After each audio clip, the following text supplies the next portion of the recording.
Alors, rebonjour les amis des couteaux, ici c'est Jean qui vous retrouve pour une nouvelle vidéo. Cette fois-ci, c'est complètement différent. C'est la vidéo, la nouvelle playlist, mes meilleurs couteaux budget, mes meilleurs couteaux milieu de gamme.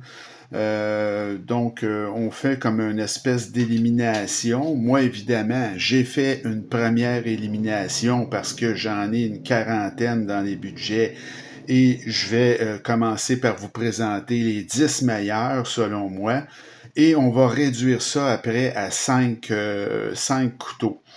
Et par la suite, ben, il y aura la même vidéo, mais sur mes couteaux milieu de gamme et les couteaux de gamme. Et on fera un final pour essayer de réduire le nombre encore davantage pour trouver la crème de la crème. Alors, c'est ce que je vous propose. Alors, vous voyez que ici, j'ai fait une première sélection. Comme je vous dis, là, il n'y a pas de mauvais couteaux sur la table ici. Là. Vous avez tous des couteaux vraiment supérieurs au niveau budget. C'est vraiment des champions là, parmi tous mes couteaux budget. Vous remarquerez qu'il y a des grands noms qui sont pas là, comme il n'y a pas de CVV Elementum, il n'y a pas de couteau non plus de Ontario, RA1 ou RA2. J'ai éliminé donc un paquet de couteaux là, qui sont quand même excellents. Donc ça vous donne une idée. Là, ce qui reste sur la table, c'est vraiment des couteaux formidables. N'importe quel de ces couteaux-là est un excellent achat, je vous le dis. Alors, je vous les présente très rapidement parce que j'en ai déjà fait l'évaluation, etc. Mais je vous les présente rapidement. Donc, vous avez le Kershaw Leak qui est finalement le plus grand design de Ken Onion. C'est le seul couteau du groupe qui est un couteau assisté. Alors, ce couteau-là, c'est de l'acier 14C28N. Le manche est en aluminium. C'est très léger, ça pèse 2,4 onces ou 68 grammes et c'est un mécanisme de verrouillage de doublure et évidemment vous devez le fermer avec votre doigt parce qu'il y a une résistance, c'est un couteau assisté. Ce couteau-là, je l'ai payé 78 et son prix régulier, c'est aux alentours de 100 mais c'est un grand classique, probablement le plus grand classique chez Kershaw et c'est toujours en vente, facile à trouver. Deuxième couteau, vous avez ici le QSP Pingouin, mais dans sa version vraiment, je dirais, plus luxueuse. C'est de l'acier 154 cm. Le manche, c'est le seul du groupe qui a un manche en titane. Écoutez, c'est un couteau qui pèse 3,25 onces ou 95 grammes et c'est un verrouillage de cadre. Évidemment, ce couteau-là marche avec roulement à billes et c'est un couteau que j'ai payé en vente 80 $. Le prix régulier, c'est 120. Pourquoi je l'ai laissé premièrement, moi, le prix payé, c'est un couteau budget, mais c'est qu'il est extrêmement facile, ce couteau-là, à trouver à peu près à ce prix-là. C'est toujours en vente. Il y a tellement de versions différentes, mais avec des manches en titane, vraiment, là, cette version-là, vous pouvez la trouver à peu près à ce prix-là. C'est pour ça que je l'ai laissé dans le groupe, parce que sinon, si c'était impossible à trouver, je ne l'aurais pas mis. Vous avez ici le Vasti de Raccoon. Alors, le Vasti de Raccoon, dans sa version avec le verrouillage par barre. Alors, ce couteau-là, c'est en 14C28N. Le manche est en micarta. Ça pèse 3,06 onces ou 86 grammes. Et comme je vous dis, là, c'est un type de verrouillage par barre. Alors, ce couteau-là, le Vasti Raccoon, je l'ai payé 80 $. C'est son prix régulier et c'est très facile à trouver. Il y en a dans différentes couleurs. Petrify Fish Flavorist. Alors, c'est un couteau, ça, qui est en K110. Le manche est en micarta, évidemment, roulement à billes. Ça pèse 3,28 onces ou 93 grammes. C'est un verrouillage de doublure et une ouverture seulement frontale, mais qui fonctionne très très bien. Ce couteau-là, je l'ai payé très récemment 62 $ et c'est son prix 62 $, très facile à trouver. Vous avez ensuite le petit Vastid Mini Nightshade. Alors celui-là, c'est un couteau qui est en 14C28N. Le manche est en G10. Vous avez un type de verrouillage par barre. Et ce petit couteau-là ne pèse que... excusez-moi... Ce petit couteau-là ne pèse que 1,78 onces ou 50,4 grammes. Le prix payé, c'est 80 $ et c'est son prix, c'est ce que ça vaut. Et c'est assez facile aussi de se procurer ce couteau-là à 80 $. Vous avez mon premier des deux CVV, c'est le CVV Cachet. Alors ça, c'est du 14C28N aussi. Vous avez un manche qui est en G10 et acier. Ce couteau-là pèse 4,07 onces ou 115 grammes et c'est un verrouillage de cadre emboîté. OK? Alors, voici. Et ce couteau-là, je l'ai payé en vente, le cachet, 65 $.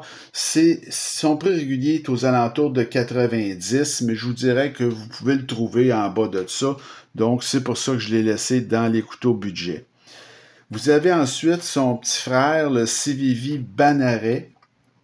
Alors, le CVV Banaret, c'est un couteau qui est en nitro V, celui-là. Et vous avez un manche en micarta et acier. Ça pèse 3,92 onces ou 111 grammes. C'est toujours le mécanisme de cadre emboîté. Et ce couteau-là, c'est un couteau que j'ai payé 70 $ et son prix régulier, c'est 88, mais lui aussi, vous pouvez le trouver assez facilement en bas de 80. Vous avez ensuite le Sencut Serene. Alors, le Sencut Serene, c'est un couteau qui est, l'acier est en D2. Vous avez un très joli manche en aluminium bleu.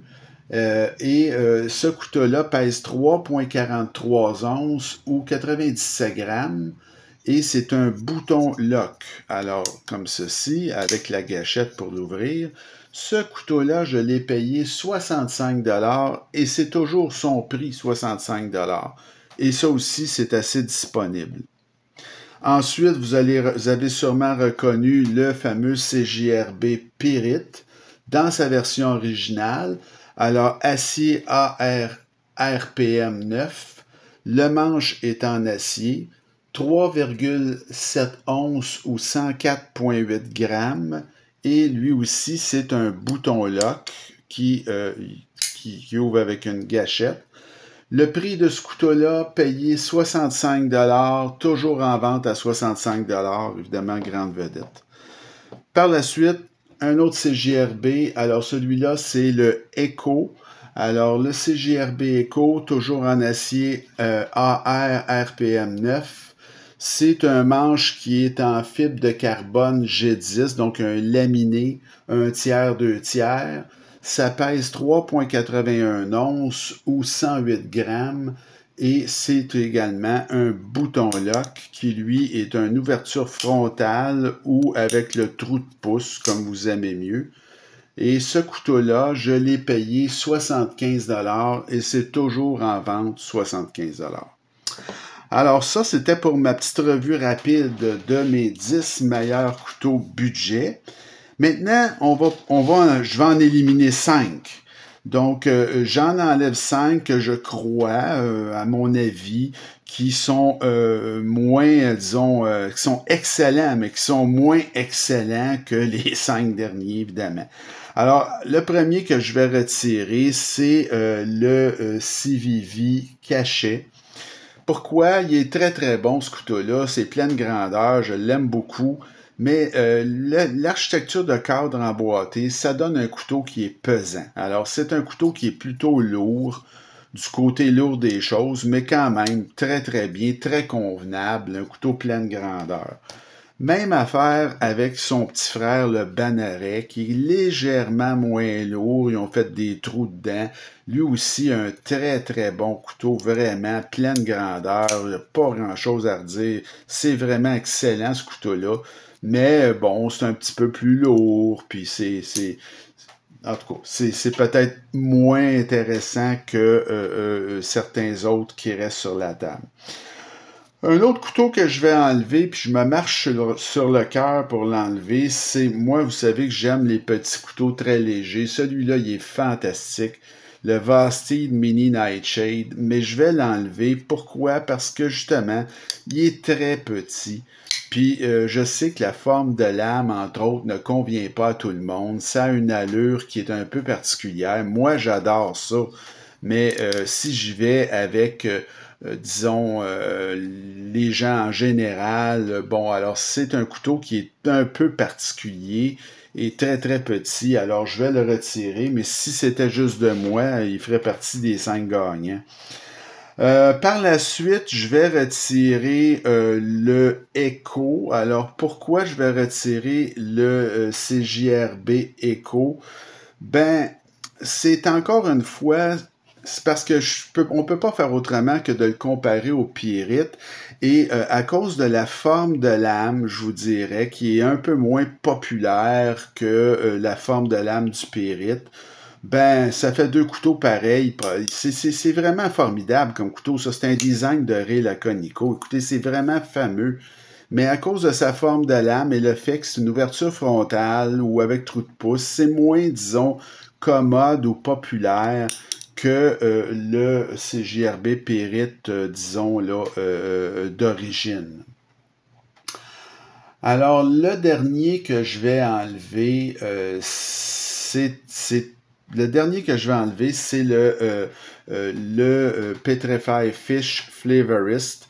Alors ça aussi, c'est un couteau qui est vraiment fameux. Au prix que je l'ai payé, 62$, vraiment une aubaine, un couteau formidable.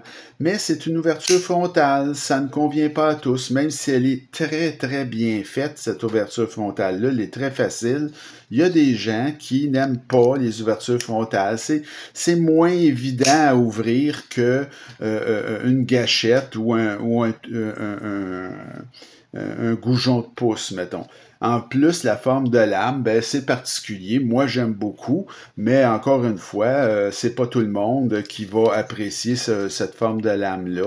Mais retenez que c'est tout un couteau, celui-là, puis je vous le conseille, je le conseille fortement. Alors, nos cinq finalistes, là, c'est ces cinq-là ici. Alors, pourquoi je les ai gardés? C'est simple. Vous avez le Kershaw Lee, qui est un petit couteau vraiment phénoménal. Oui, c'est un couteau assisté, mais c'est vraiment le plus grand design de Canonian. C'est vraiment un couteau qui passe partout, qui pèse à rien. C'est vraiment un petit couteau génial. Le QSP pour Pingouin, ben lui, il est comme beaucoup plus haut de gamme que la majorité des autres parce que lui est en titane, hein, un verrouillage de cadre, mais il est très très facile à trouver à ce prix-là. Donc c'est pour ça que je l'ai laissé. Vous avez ensuite le Sandcut Serene. Écoutez, l'aluminium, un couteau pleine grandeur, vraiment, il y a tout ce couteau-là pour lui. Il est léger en plus. Bouton lock qui fonctionne très très bien. 65$. Quel deal incroyable. Et vous avez ensuite l'excellent Vastid Raccoon. Ça passe partout, ce couteau-là. Pourquoi acheter un Benchmade Bug-Out, voulez-vous bien me le dire, quand vous avez un Vastid Raccoon qui coûte 75$, je crois, ou 80$, et qui fait tout aussi bien, sinon mieux, qu'un Benchmade Bug-Out. En plus, si jamais vous avez un problème avec un ressort de type Omega dans le système de verrouillage par barre, sachez que Vastid vous en donne une paire dans la boîte quand vous l'achetez, et c'est bien mieux fait qu'un Benchmade au niveau du mécanisme de verrouillage. La barre se démonte, vous n'avez pas besoin du tout d'un petit outil comme ça pour démonter tout ça et aller changer le ressort très très facilement. Donc extrêmement bien fait, très léger, passe partout et très peu dispendieux. Et le dernier, évidemment, ben, c'est le Pyrite d'origine, qui est un grand classique, un succès commercial formidable, un des couteaux les plus faciles à ouvrir, fermer que je possède. Alors, je me devais de le laisser là, même s'il est un peu lourdeau, là, je me devais de le laisser dans mes meilleurs. Alors, j'espère que ça vous a plu comme vidéo. La prochaine fois, ben, on va faire le même genre de vidéo, mais avec mes couteaux milieu de gamme. Et vous allez voir, ça se complique un petit peu avec les milieux de gamme, mais on va faire le même exercice. Alors, il me reste à vous souhaiter une bonne fin de journée. Continuez à vous abonner à ma chaîne et à m'écrire, et on se retrouve très bientôt. Salut!